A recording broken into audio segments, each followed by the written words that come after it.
la fe. También hay currículos si hace escuela dominical, si era maestro de escuela dominical, hay currículo ahí para ayudarle con el estudio, que tiene todos los PDF, todo PowerPoint también que necesite, todos los apuntes, hasta lectura extra.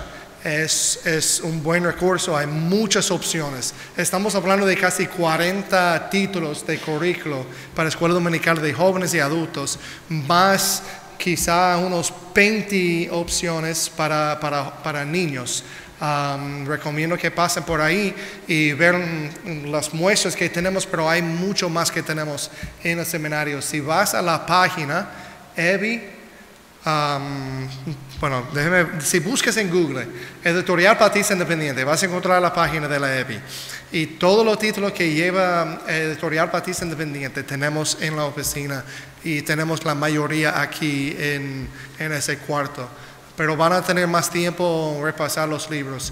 Por ahora, lo que vamos a tener es un curso especial del grupo de New Hampshire, de los Estados Unidos. Esos jóvenes van a bendecirnos con una canción que se llama Regocíjate. Regocíjate. Tenemos toda razón para agradecer y regocijar en el Señor. Bueno, pasa.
Bueno, gracias familia.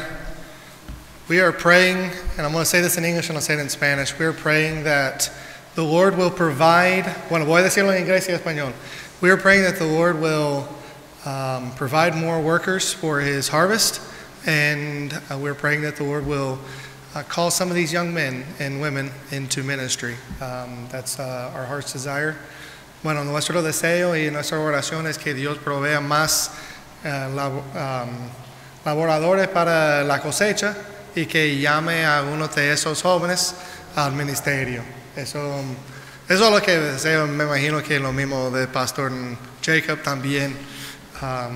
Pero ellos han mostrado un corazón de servicio,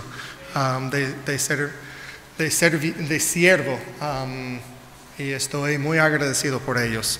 Y cantan muy lindo, ¿verdad? Sí. Es una bendición. Ok, ahora lo que voy a presentar es mi método. En la sesión pasada o la última sesión, lo que presenté fue básicamente algunos de los métodos mostrando cómo tiene problemas. Y me imagino que uno que lee lo que estoy escribiendo en mi tesis, que otro teólogo va a quejarse de algo que yo voy a decir y que va a decir que yo tengo mi problema también, pero estamos tratando y estamos intentando de hacer algo no nuevo, porque hay que estar muy sospechoso de doctrinas nuevas. Si es algo que nunca se ha escuchado en la historia de la iglesia, muy probablemente es herejía, y lo que queremos evitar es entrar en la herejía. No quiero que después de mi vida, que en 200 años que los historiadores de la iglesia estudien la herejía de Peavy. Entonces creo que eso cabe dentro de la perspectiva ortodoxa. Sí, está bien. Hay piedras afuera si necesitan. Sí, hay muchos bloques. Ok, bueno, esto aquí vino de un libro, de estudio de un libro que yo hice hace 10 años, que se llama 5 perspectivas de la ley, el evangelio y el cristiano. Como tenemos los libros de 4 perspectivas de dispensacionalismo y teología de pacto, también hay un libro en la librería que se llama 3 perspectivas o 3 puntos de vista sobre el bautismo, y esto es otro libro de ese mismo estilo que creo que la EBI va a producir en el futuro, pero básicamente son 5 autores que dan su perspectiva de ese asunto de la ley, el evangelio cristiano moderno, y da su perspectiva, y cada uno escribe una respuesta a los demás autores. Y es un debate muy bueno, es un libro bien pesado. Hay que comer bien antes de abrir ese libro porque consume mucha materia gris. Y lo que vi ahí es que básicamente el dispensacionalista, que se llama Strickland, presenta algo que suena como un piano que está tocado de una manera casi perfecta, pero con algunas notas que no están en su música, en la página. Entonces, para mí, yo vi que esa perspectiva dispensacionalista que él presentó es muy parecido de lo que voy a presentar, y casi igualito. Igual como uno nuevo que se llama Michael Vlach. Michael Vlach es el autor de hermenéutica dispensacionalista. También escribió un libro sobre la nueva creación, la separación de Israel y la iglesia, uno de los mejores pensadores de dispensacionalismo. Entonces lo que voy a presentar es muy parecido a lo que ellos presentan, o lo que ellos han presentado en los últimos 10 años, y todavía no es la interpretación común dentro del mundo dispensacionalista. Todavía sigue en dispensacionalismo clásico esa perspectiva de que Mateo, el Sermón del Monte es para la entrada en el reino del cielo, también que es la ética del reino, pero lo que voy a presentar básicamente parece a ellos, pero con distinciones. No voy a destacar todas las distinciones, pero es decir que si lees inglés y encuentras uno de esos libros, vas a ver básicamente de dónde viene la perspectiva mía. Es decir, que yo no soy la única persona diciendo algo parecido a lo que digo. La perspectiva mía es distinta, pero no totalmente nuevo. Cuando uno presenta algo totalmente nuevo que nunca se ha visto en el pasado, es peligroso. Siempre quiere desarrollar lo que otros antes han dicho o corregir, pero no encontrar algo nuevo. Algo nuevo no es la meta. Básicamente, esa distinción entre el Evangelio y la ley es una distinción luterana. Cuando vemos la lectura, o bueno, la enseñanza de Martín Lutero, bueno, está sonando un poquito aquí. ¿Alguien puede bajar ese micrófono? Manuel, ¿sabes? Bájalo un poquito. Bueno, si necesito, yo puedo pasar a bajarlo. Está bien. Bueno, me pongo aquí atrás para que no suene tanto. Entonces, Martín Lutero ve una distinción fuerte entre lo que es el Evangelio y lo que es la ley. Y él interpreta la ley de una manera teológica, diciendo que cada escritura que demanda algo de nosotros es ley. Pues sea en los profetas, sea en el Nuevo Testamento con la escritura, de la enseñanza de Pablo, cada escritura que demanda algo de nosotros es ley. Cada cosa que muestra la gracia de Dios es evangelio. Entonces pone esa distinción. Y esa distinción teológica yo no creo que está equivocada, pero no da justificación de cómo nosotros nos relacionamos con esa ley del Antiguo Testamento. Nos ayuda a entender cómo la ley es una carga a nosotros, como dice Pablo, que es una carga, es como un maestro a nosotros. Y la ley del Antiguo Testamento sí es algo que nunca podemos cumplir, nunca podemos llegar a la santidad de Dios a través de cumplir la ley. Y yo creo que aun si uno completa la ley perfectamente, ¿qué necesita?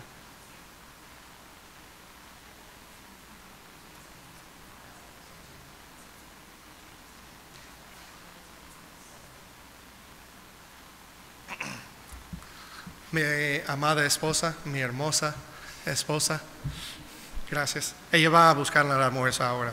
Entonces, bajo de esa distinción, cada cosa que se encuentra con demandas a nosotros, que exige algo de nosotros, es la ley.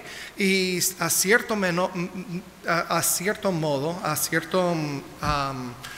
grado sí tiene razón, pero a la misma vez no nos ayuda a entender exactamente cómo nosotros relacionamos con esa ley del Antiguo Testamento, fuera de decir que es algo que nunca podemos cumplir. Yo creo personalmente que dado que somos pecadores, que nunca podemos, pero si encontramos a alguien que puede cumplir completamente la ley, obedecer la ley perfectamente en todo su aspecto, todavía no va a tener salvación. La ley provee salvación solamente a través de la gracia de Dios, a través del Evangelio. Entonces la ley es para guiarnos y llevarnos al Evangelio para poder ver nuestra pecaminosidad. Sí, porque en la ley vemos la grandeza de la santidad de Dios y es algo que nunca podemos nosotros alcanzar. Entonces cuando vemos esa distinción, creo que sí hay una distinción que debe estar ahí. Pero básicamente, cuando hablamos de la ley en esos términos, en este estudio, no estoy hablando de la ley en cuanto a una distinción teológica, sino una distinción histórica, como un periodo de la historia de salvación. Porque en la historia de salvación, en la historia de la redención, vemos algunas épocas, vemos tiempo antes de la ley. Pero es muy interesante como dice que Abraham en Génesis 22:6, que dice que Abraham cumplió la ley, pero es muy interesante cómo él cumplió la ley antes de tener la ley escrita, pero vamos a hablar de eso en un ratito. Pero cuando vemos antes de la ley, vemos la ley y ahora con Cristo estamos después de la ley. Bueno, creo que solamente es bajar el micrófono un poquito y ya. Está haciendo eco. Sí, lo escucho. Si necesito, puedo gritar y podemos quitarlo. O puedo usar el micrófono de mano, si eso es mejor. No hay problema con eso. Entonces, cuando hablamos de una distinción histórica, básicamente la ley fue restringida o limitada a solamente esa época vieja y ha llegado su cumplimiento en Cristo. En ese aspecto no es ahora aplicable directamente a creyentes de la nueva época o del nuevo pacto. Es decir que en esa época antes de Cristo, la ley era la regla de vida. Ahora, dado que Cristo trajo la ley a su cumplimiento, ahora nosotros no estamos bajo de esa ley. Donde la teología luterana o de la teología de Martín Lutero pone la ley en términos o categoría de teología, para referirse a todos los mandamientos alternativos bíblicos. Lo que yo estoy diciendo es conectando la ley con esa historia de la ley, diciendo que la ley fue un pacto que se hizo con Israel en un tiempo específico, con un propósito específico, en un escenario o un escenario histórico específico, con un propósito para llevarnos básicamente a Cristo, con Cristo como el telas o con Cristo como el fin de todo. Entonces hay un contraste de antes y después. Con Martín Lutero dice que el antes y después es antes de salvación y después de salvación. Pero cuando yo hablo de la ley en ese aspecto, no estoy hablando de antes de la salvación y después de la salvación. Estoy hablando de antes de Cristo y después de Cristo. Porque yo personalmente no creo que la ley de Moisés es aplicable a ninguna persona hoy en día, mucho menos al creyente. Cuando digo aplicable, estoy diciendo que no estamos bajo de eso como una autoridad de regla de vida. Aplicable en el sentido que revela el carácter de quien Dios es, pero no está vigente hoy en día. Y eso es lo que quiero decir. Entonces, un autor o un teólogo, Douglas Moo, quien fue el primero en proponer esa idea, dice que la ley de Moisés completamente encuentra su cumplimiento en Cristo, y ese cumplimiento significa que la ley nunca jamás va a ser una fuente directa e inmediata o una juez de la conducta del pueblo de Dios.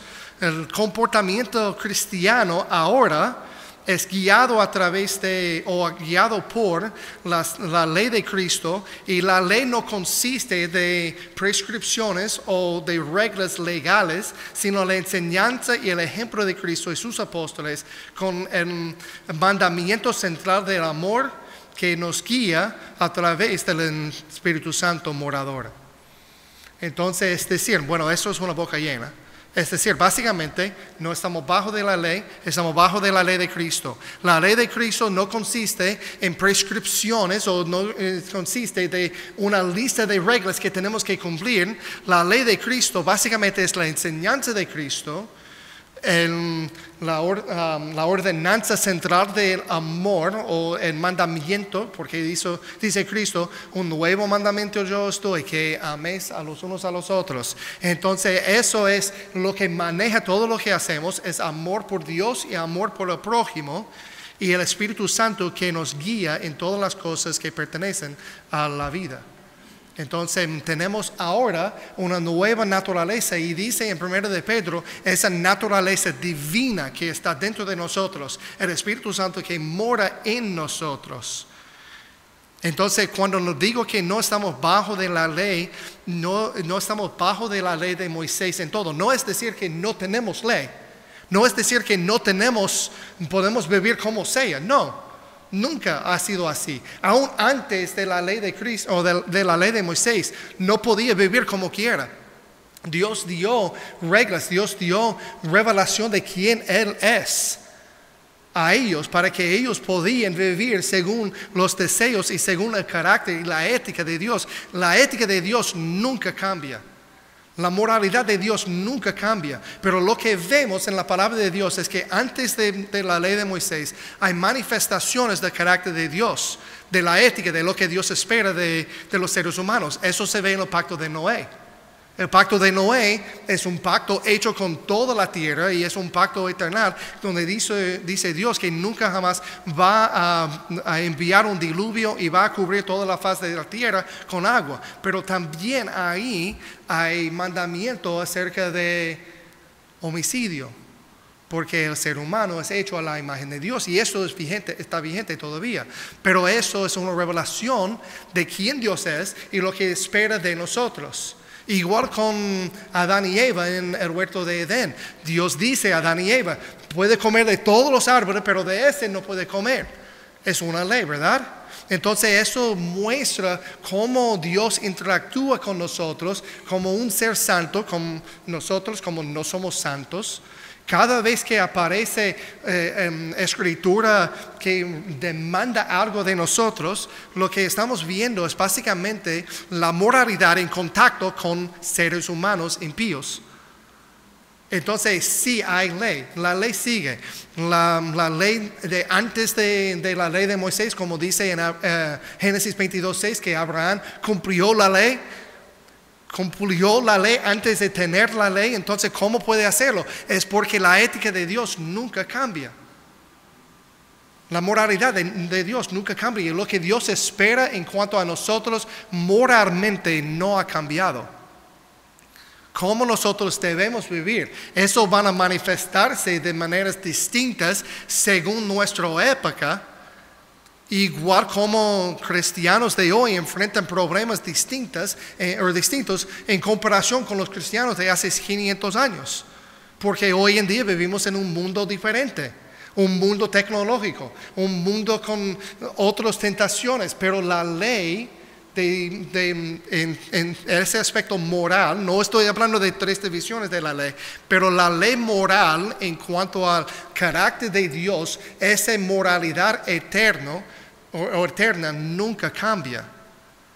Entonces la ley de Cristo, la ley de Moisés y la ley de antes de Moisés es como un arco iris del carácter y la moralidad de Dios en toda la palabra de Dios. Es decir, que no importa dónde vayas en la palabra de Dios, vas a encontrar la faz de Dios, vas a encontrar quién Dios es. Y nosotros, no importa dónde vayamos, tenemos que conformarnos a lo que encontramos acerca de Dios, porque somos llamados a ser transformados a su imagen. Eso fue básicamente desde el principio. La imagen de Dios el ser humano fue hecho a la imagen de Dios y tenía la responsabilidad de ser representante de Dios en la tierra. No cumplió ese papel.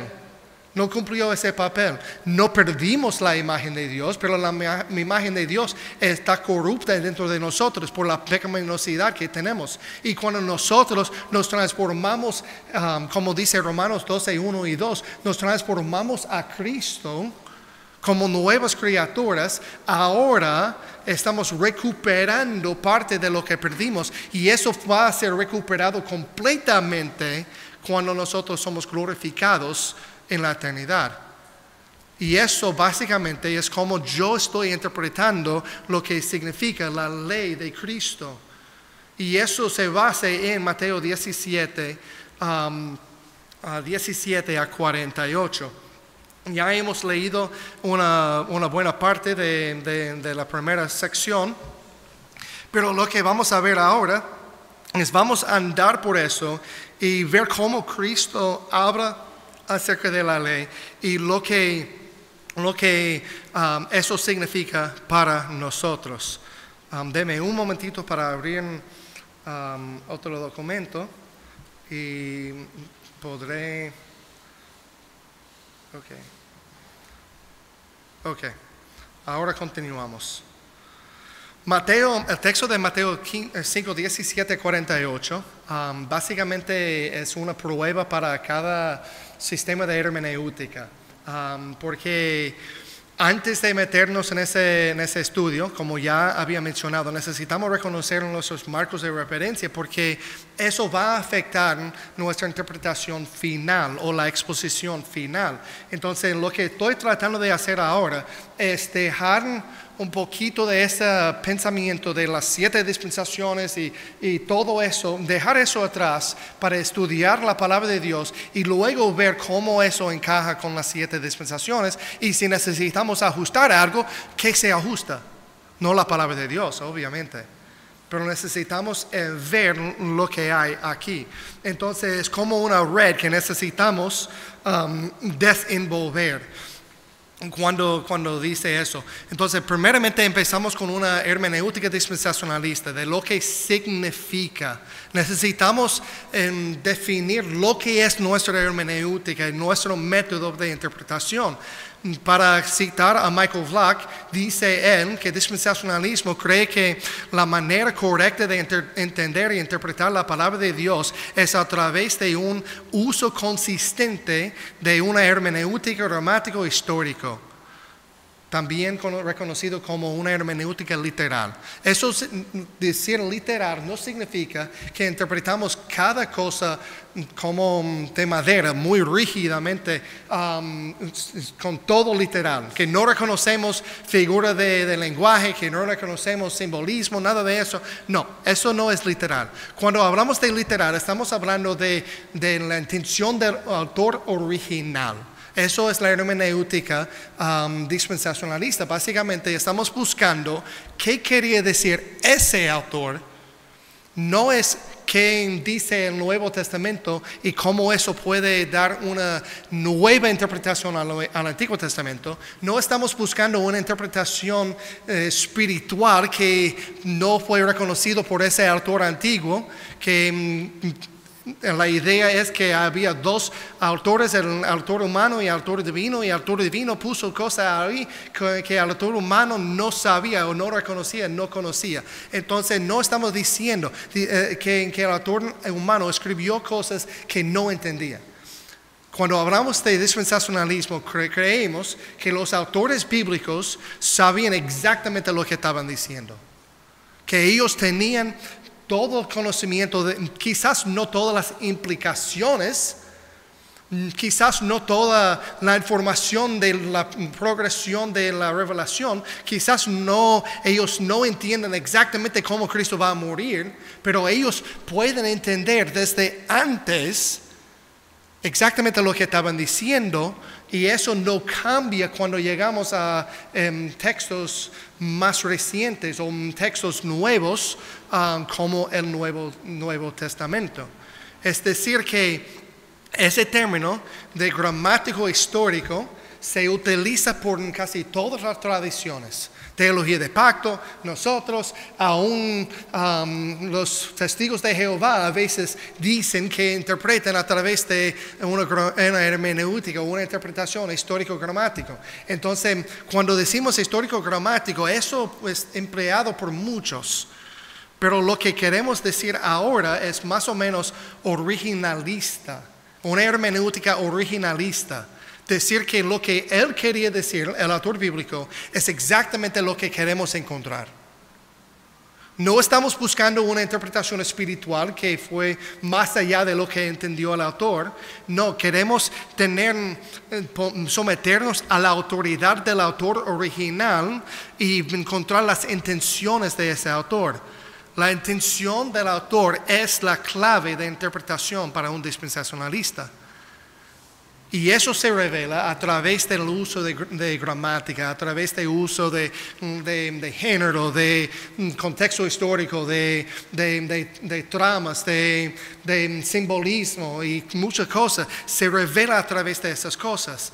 Pero cuando hablamos de una hermenéutica literal, estamos hablando de la búsqueda de la intención original del autor.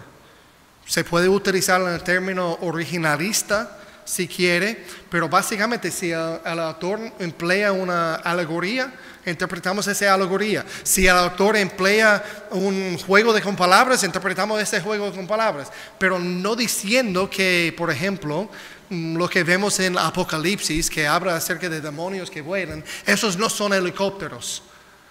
No estamos buscando cosas tan literales para encontrar exactamente la cosa literal. Si describe algo en términos simbólicos, podemos interpretar el simbolismo porque eso fue la intención del autor original. Pero no podemos hacer cosas que no son símbolos, no podemos convertir y torcer esas cosas a ser símbolos. Porque si no fue un símbolo, si no fue una alegoría, si no fue una señal, si no fue un tipo de Cristo, originalmente no es luego. ¿Me entienden?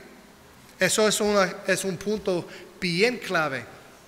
Ok, lo que fluye de eso es la prioridad del pasaje. Ok, en la teología de pacto, la hermenéutica de la teología de pacto, la hermenéutica de los reformados, lo que tiene prioridad es el Nuevo Testamento. Cuando nosotros interpretamos cualquier texto, lo que tiene prioridad es ese pasaje. Es lo que quería decir ese autor a su audiencia en su entonces. No dejando que el Nuevo Testamento reinterpretar lo que quería decir el autor en el Antiguo Testamento. Entonces eso significa que cualquier significado de cualquier texto se encuentra en ese texto. Eso es un principio de la hermenéutica. Me imagino que Daniel ya ha pasado por hermenéutica en Masters. Entonces eso básicamente es lo que se enseña allá. Entonces el contexto es lo que da el significado.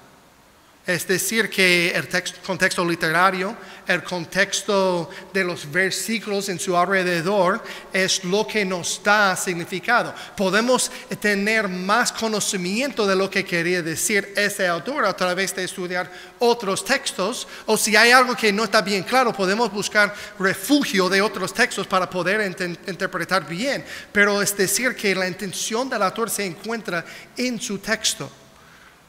No tenemos que informarnos de mucho afuera sin estudiar lo que hay ahí. Eso nos ayuda a entender, pero no nos da la interpretación. ¿Me entiendes? Hay una diferencia entre esas dos cosas. Entonces, cuando estudiamos Mateo 5, 17, 48 como la base o la clave para interpretar el Antiguo Testamento o la ley del Antiguo Testamento, estoy diciendo, lo que quiero presentarle a ustedes es una interpretación de ese texto, tratando de encontrar lo que quiere decir Cristo en su contexto del sermón completo y del libro completo para poder entender lo que quiere decir Cristo acerca del Antiguo Testamento. ¿Ok? No es usar otros textos primeros para informarnos de Mateo 5 y luego interpretar Mateo 5 según esos otros textos y aplicarlo al Antiguo Testamento. No sucede así. Debe ser prioridad en el pasaje y dejar que ese pasaje nos informe de los demás. Entonces, muchas de las perspectivas que Israel reemplaza la iglesia, toma aspectos del pacto de Israel para ponerlos hoy en día que realmente no son aplicables. Y por eso vemos tanto desacuerdo en cuanto a ese texto de Mateo 5. Si ves aquí Mateo 5, 17, que dice que no ha venido para abrogar, sino para cumplir. Porque en versículo 18, porque de cierto os digo que hasta que pasen el cielo a la tierra, ni una jota ni una tilde pasará de la ley hasta que todo se haya cumplido. Entonces, los que quieren interpretar la iglesia como Israel, dicen que esa ley es aplicable todavía porque mira lo que dice, que ni una tilde pasará de la ley hasta que todo se haya cumplido. Es decir, que es aplicable todavía porque Cristo no vino para abrogar, existe todavía y entonces sigue siendo válido todavía. Y eso básicamente es la teonomía de Bunsen o también algunos de las posiciones reformadas. La perspectiva dispensacionalista requiere que el significado de Mateo 5, 17 a 48 requiere que se encuentre en ese pasaje y en su contexto inmediato. Entonces, empezamos con el contexto histórico. Ya hemos hablado mucho de contexto. El contexto histórico tenemos que empezar con esta conversación. Entonces, antes de estudiar los aspectos literarios del Sermón del Monte, necesitamos estudiar su contexto histórico. Uno de los análisis de la literatura del Sermón del Monte puede evaluar si es un sermón completo, si no es un sermón completo, si es tradición de Jesucristo, y muchos de esos que siguen lo que se llama criticismo o crítica narrativa, dicen que Cristo no predicó un mensaje en un monte, que eso aquí, dado que aparece varias veces en otros textos, que la enseñanza de Cristo en ese sermón del monte aparece varias veces en otros textos, significa que Cristo no predicó un sermón desde capítulo 5 hasta 7. Que eso es una compilación de muchas de las enseñanzas de Cristo, y que es un editor como Mateo, o ellos dicen que Mateo no es el autor, que una persona desconocida compiló todas las tradiciones acerca de los dichos de Jesucristo en un sermón de monte. No podemos aceptar eso, porque ¿qué dice el texto? Vamos al texto. Mira versículo 1. Viendo la multitud, subió al monte, y sentándose vieron a los discípulos, y abriendo su boca enseñaba diciendo. Eso nos muestra lo que se llama un marcador histórico, una señal que eso fue un mensaje que Cristo predicó. Mira capítulo 7.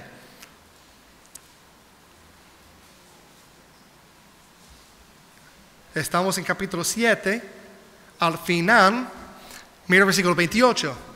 Y cuando terminó Jesús estas palabras, la gente se admiraba de su doctrina, porque les enseñaba como tenía autoridad y como los escribas, y no como los escribas. Cuando terminó Jesús estas palabras, el autor de ese texto quiere decirnos que eso fue un sermón completo. Entonces no podemos aislar una porción para decir que eso es enseñanza acerca del Antiguo Testamento y acerca de la ley de Moisés, pero no aplica de tal manera, porque otros textos nos dice esto, y tratar de oscurar básicamente el significado jugando con palabras. No podemos hacer eso, porque eso es un mensaje que Cristo por sí predicó. También necesitamos ver que ese texto es fiel a lo que Cristo predicó. Es fiel a lo que Cristo predicó. Cuando hablamos de la fidelidad, y nuestro profesor de los evangelios aquí puede darnos un testimonio mayor que lo que voy a dar en ese momento, pero si ustedes han tomado la vida de Cristo o introducción al Nuevo Testamento con profesor Andrés Bucar, lo que ustedes van a encontrar es que los evangelios no son biografía greco-romano. Los evangelios son básicamente una historia de Cristo con un propósito teológico. Entonces esto aquí refleja fielmente lo que Cristo dijo. Es importante decir todo eso antes de entrar en el estudio, porque tiene que ver con la fidelidad de lo que leemos en este texto. Es decir, que ese pasaje tiene autoridad sobre nosotros, y ese sermón sí fue un sermón que Cristo predicó. Es un sermón histórico que Cristo predicó en un momento histórico, a una audiencia histórica. Y eso es importante porque no permite la reinterpretación de esas cosas según la interpretación moderna de la alta crítica. Ya paro con eso y vamos a entrar al texto. Entonces, la exposición de Mateo 5, 17, 48 empieza con la cuestión de la naturaleza de la relación entre Cristo y la ley y los profetas. La primera cosa que necesitamos establecer es qué significa ese dicho, la ley y los profetas. La ley y los profetas. Obviamente la ley podemos decir que la ley es el Torah, los 5 libros de Génesis, Éxodo, Levítico, Número y Deuteronomio. Sí, eso refiere a eso. Entonces, cuando dice la ley y los profetas, aquí es donde yo me separo de Michael Vlach y Strickland. Ellos creen que ese dicho, la ley y los profetas, refiere a todo el Antiguo Testamento en general. Sí, creo que sí. Refiere a toda la revelación del Antiguo Testamento, pero dado que ellos toman eso para decir que todo eso refiere a las profecías acerca de Cristo en el Antiguo Testamento. Entonces, cuando ellos leen que no penséis que he venido para abrogar la ley y los profetas, está hablando del Antiguo Testamento. No he venido para abrogar, sino para cumplir. Y ellos ponen eso dentro de profecía, diciendo que Cristo vino para cumplir toda la profecía. Tiene sentido si aislamos versículo 17 de todo lo demás. Pero el único lugar donde se encuentra la ley y los profetas es aquí. Entonces sí creo que refiere al Antiguo Testamento completo, pero no en cuanto a la profecía. No en cuanto a la profecía, en cuanto a la interpretación y la aplicación de la ley de Moisés. Y mira la razón por la cual que digo eso. Mira el versículo 18. Dice que ni una tilde pasará de la ley. No repite los profetas. De manera, en versículo 19, de manera que cualquier que quebrante uno de estos mandamientos muy pequeños. Estos mandamientos, estamos hablando dentro de una conversación acerca de ley. Y entonces, mira conmigo en versículo 21, donde dice, oísteis que fue dicho a los antiguos, no matarás. Inmediatamente empieza hablando acerca de qué. No el Antiguo Testamento completo, la ley de Moisés. Entonces, esta sección aquí, no es que Cristo, no estoy de acuerdo con los demás de esa, que son parecidos a yo.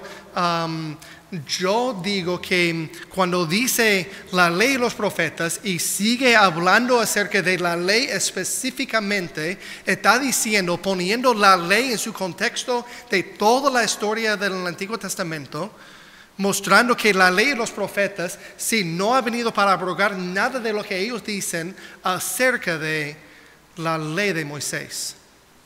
¿Ok? No es cumplimiento de profecías acerca de Cristo. Yo creo que personalmente, está hablando de la ley en cuanto a los mandamientos, los 600 y pico de mandamientos que encontramos en el Antiguo Testamento. Pero lo que vemos aquí es que Cristo oíste que fue dicho a los antiguos, no matarás, pero yo os digo. Eso ahí, ese contraste, lo que dice en los mandamientos, dice esto, pero yo os digo. Lo que Cristo está haciendo, está poniendo su autoridad al mismo nivel de Moisés, y diciendo que eso fue revelación, y ahora lo que yo les doy son mandamientos propios que apliquen para todos los que me siguen. Y eso así nos da básicamente una ley nueva, pero a la misma vez nos ayuda, porque todo lo que Cristo dice en esa sección acerca de no matarás, no cometerás adulterio. Si uno mira a una mujer con deseo en su corazón, ha cometido adulterio con ello, y eso es adulterio espiritual. Eso no es una explicación de lo que quería decir Moisés.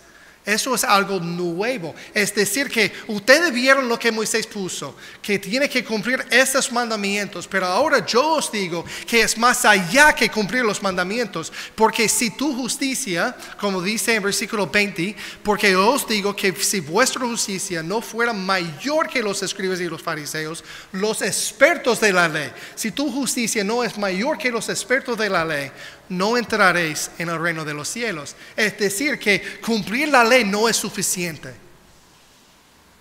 porque uno puede cumplir la ley completamente, pero violar la ley en cada aspecto espiritualmente.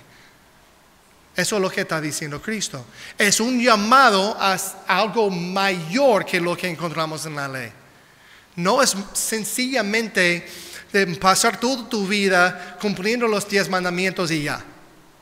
Porque aún cumpliendo la ley completo, puedes violar el espíritu de la ley en cada aspecto. Me imagino que hay muchos de los fariseos que dirían, bueno, nunca he cometido adulterio. Sí, verdad, nunca ha tocado a una mujer. Nunca ha visto una mujer desnuda. Nunca ha dormido con una mujer. Sí, no ha cumplido o no ha violado esa ley, ¿verdad? Pero lo que Cristo está diciendo aquí es, oísteis que fue dicho eso, pero eso es algo nuevo, con autoridad. Yo os digo que las restricciones son mayores que solamente lo exterior. Refleja lo que hay en el interior. Y eso también, como vamos a ver después del almuerzo, eso refleja el propósito de la ley en el Antiguo Testamento. El propósito de la ley, y dice en Levítico 18:5 que la ley da vida. El propósito de la ley era para dar vida, no para quitar vida. El propósito de la ley no era para nosotros cumplir la ley perfectamente y recibir vida, porque nunca podemos hacer eso. Eso es lo que Pablo dice. Pablo, cuando él dice que la ley es una carga que nunca podemos nosotros aguantar, porque la ley nos muestra nuestra pecaminosidad y es un maestro a enseñarnos acerca de Cristo, sí. Si nosotros tratamos de encontrar justicia en la ley, nunca podemos encontrar justicia en la ley. Pero la ley no existe, aún para los en el Antiguo Testamento, para proveer salvación. Nunca. La salvación siempre es a través de la gracia de Dios basado en la muerte de Cristo, aún a los antes de la cruz. Tenemos la cruz como la separación de antes y después, ¿verdad? Como había hablado. Los que aceptaron la revelación de Dios como verdad y guardaron la ley, no cumplieron la ley, pero guardaron la ley. Hay una diferencia. Hay una diferencia entre esos dos. La teología luterana dice que lo que de la ley que no se cumple, se guarda o que se cumple cuando Cristo cumple la ley. Eso es decir, que uno que guarda la ley, en cuanto a observa la ley, pero no buscando salvación, buscando una relación correcta con Dios a través de hacer lo que Dios manda, cumpliendo el espíritu de la ley, esa persona que guarda la ley, lo que él no cumple es perdonado cuando Cristo llegó. ¿Entienden? Lo que no se puede cumplir de la ley, porque todos nosotros violamos la ley, lo que no se puede cumplir de la ley, se cumple, se es perdonado a través de Cristo. Entonces los que tenían la ley en el Antiguo Testamento nunca se salvaron de la ley. Nunca podían salvarse a través de cumplir la ley. Eso nunca fue su propósito. ¿Recuerdan cuando Dios dio la ley? Dios dio la ley de Moisés como parte del pacto de Moisés o del pacto de Sinaí. Y ese pacto de Sinaí Dios hizo con un pueblo que salió de la tierra de Egipto. Toda esa historia de Éxodo nos muestra básicamente la salvación. Esclavos, rescatados, y entonces ahora después Dios establece su pacto con ellos. Entonces ese pacto fue establecido con una nación como una nación entera, pero no todos dentro de esa nación fueron redimidos. La ley ahí existe para primeramente dar lo que Israel debe hacer como nación, pero también para ayudar a los redimidos glorificar y adorar y santificarse y ser como Dios. La ley fue dada no como medio de salvación, sino medio de santificación. Porque la ley fue la manera de adorar a Dios. Fue la manera de agradecer a Dios en todo lo que hacemos, no con el propósito de recibir vida, no con el propósito de cumplir nuestra parte de glorificar a Dios. Entonces, cuando Cristo dice, yo os digo, está diciendo básicamente lo que encontramos en Deuteronomio 30, cuando dice que la ley va a estar escrita sobre el corazón. Y amarás la ley con todo tu corazón. Eso suena como el nuevo pacto, ¿verdad?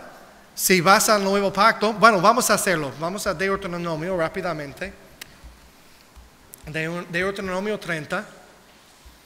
Y vamos a ver dos cosas. Eso dentro del pacto, Moisés explicando, no creo que Deuteronomio es una repetición de la ley, no, es exposición de la ley. La ley se encuentra en el pacto que Dios hizo con Israel en el Éxodo. Y ahora vemos en Deuteronomio aplicaciones y explicaciones de la ley. Y después de decir que ellos van a desobedecer, que van a volver a tus cautivos, en versículo 3, y dice que Dios tendrá misericordia de ti y volverá a recogerte de entre todos los pueblos a donde hubiera esparcido Jehová tu Dios, hablando del exilio mucho antes del exilio. Sucedió exactamente así. No, Dios no ha recogido a todos Israel, y entonces nosotros como dispensacionalistas esperamos eso en el futuro, un plan que Dios tiene para su pueblo Israel. Entonces, aun cuando tus desterrados estuvieron en las partes más lejanas que hay debajo del cielo, de ahí te recogerá Jehová tu Dios, y de allá te tomará, y te hará volver Jehová tu Dios a la tierra que heredaron tus padres, y será suya. Mira el versículo 6. Y circuncidará Jehová tu Dios tu corazón y el corazón de tu descendencia, para que ames a Jehová tu Dios con todo tu corazón y con toda tu alma, a fin de que vivas. ¿Dónde se encuentra vida? ¿A través de la ley? No. Se encuentra vida a través de amar a Dios con todo nuestro corazón. El propósito de la ley para Israel en el Antiguo Testamento nunca era para dar vida. Nunca fue un medio de salvación. Entonces las acusaciones a dispensacionalistas que dicen que hay dos medios de salvación, eso no es legítimo. Eso no tiene nada que ver con el texto, porque nunca es algo que decimos nosotros, pero a la misma vez podemos mostrar que la vida es a través de una relación con Dios. Y eso es lo que Dios esperaba de Israel en su entonces cuando recibió el pacto de Moisés. Era una relación con Él. Dios hizo ese pacto con la nación, pero individualmente era la relación con Dios y cumpliendo su parte del pacto, cumpliendo su parte de la ley para adorar a Dios, no para recibir la salvación. ¿Entienden? Mira conmigo el versículo 10. Cuando obedeceres la voz de Jehová para guardar sus mandamientos y sus estatutos escritos en este libro de la ley, cuando te conviertes a Jehová tu Dios con todo tu corazón y con toda tu alma. Es decir, que los mandamientos o los estatutos escritos ahí nunca se pueden guardar fuera de una relación con Dios. Porque nosotros no podemos cumplir todas esas cosas, solamente se perdonan en la cruz cuando amamos a Cristo, cuando amamos a Dios con todo nuestro corazón, con una vida transformada a través de la cruz. Entonces eso fue la misma sangre que nos salva a nosotros, es la misma sangre que salvó a ellos en su entonces, pero fue aplicada para atrás, y para nosotros fue aplicado para el futuro. ¿Entienden? Es decir, que nunca había salvación a través de la ley. Eso fue solamente a través de una relación con Cristo. Entonces vamos a volver a nuestro texto de Mateo 5. Y cuando dice Cristo esto aquí, y habla acerca de su justicia mayor, esa justicia es una justicia que no es una justicia exterior.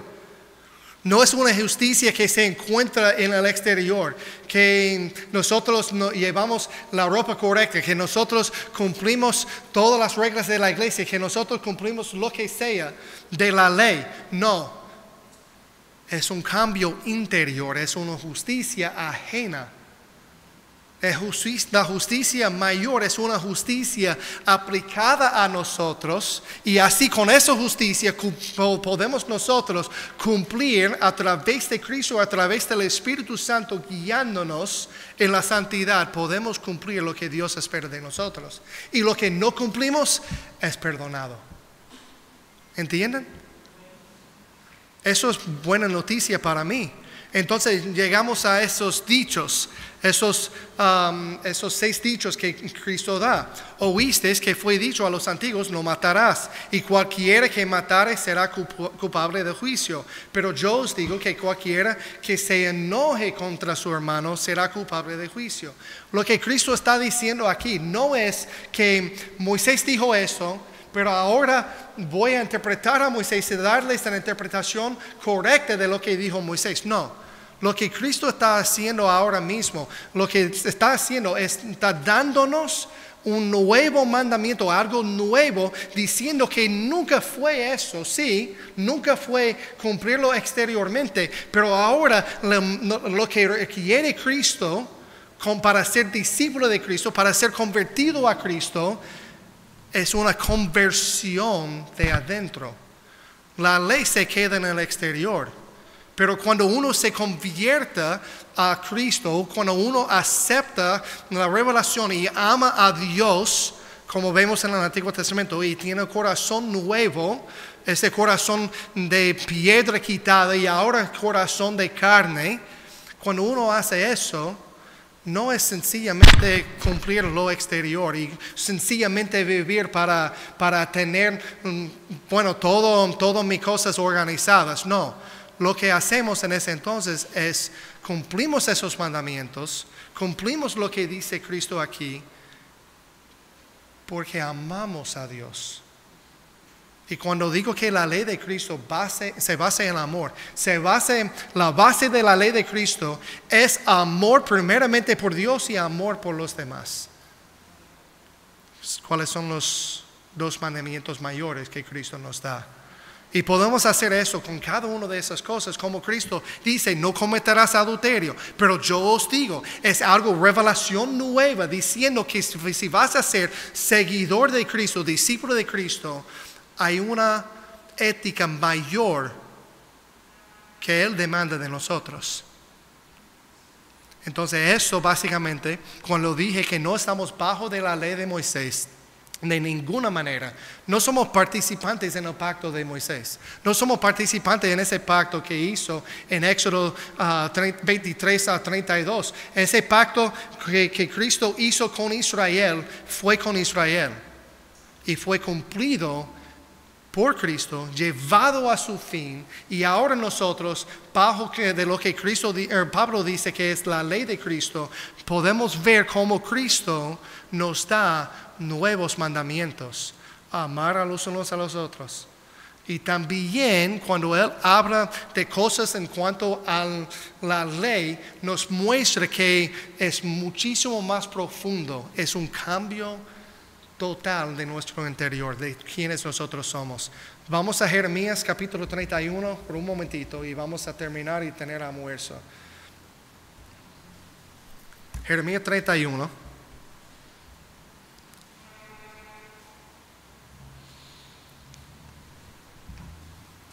Y vemos versículo 27. Ese es el nuevo pacto. Dice Jeremías, o Jehová a través de Jeremías, dice: he aquí vienen días, dice Jehová, en que sembraré la casa de Israel y la casa de Judá de simiente de hombre, de simiente de animal, y como tuve cuidado de ellos para arrancar, derribar y trastornar y perder y afligir, tendré cuidado de ellos para edificar y plantar, dice Jehová. Eso refleja lo que ya vimos en Deuteronomio, con planes de restaurar a Israel. Y mira el versículo 31. He aquí que vienen días, dice Jehová, en los cuales haré nuevo pacto con la casa de Israel y con la casa de Judá. Nuevo pacto con nosotros, iglesia. No, y un nuevo pacto con la casa de Israel y la casa de Jehová. Nosotros beneficiamos de ese pacto, porque de ese pacto vemos la salvación, pero ese pacto fue hecho con ellos. No como el pacto que hice con sus padres en el día que tomé su mano para sacarlos de la tierra de Egipto. ¿Cuál pacto es eso? Ese es el pacto de Moisés, el pacto de Sinaí. Aunque fui yo un marido, porque ellos invalidaron mi pacto, aunque fui yo marido para ellos, dice Jehová.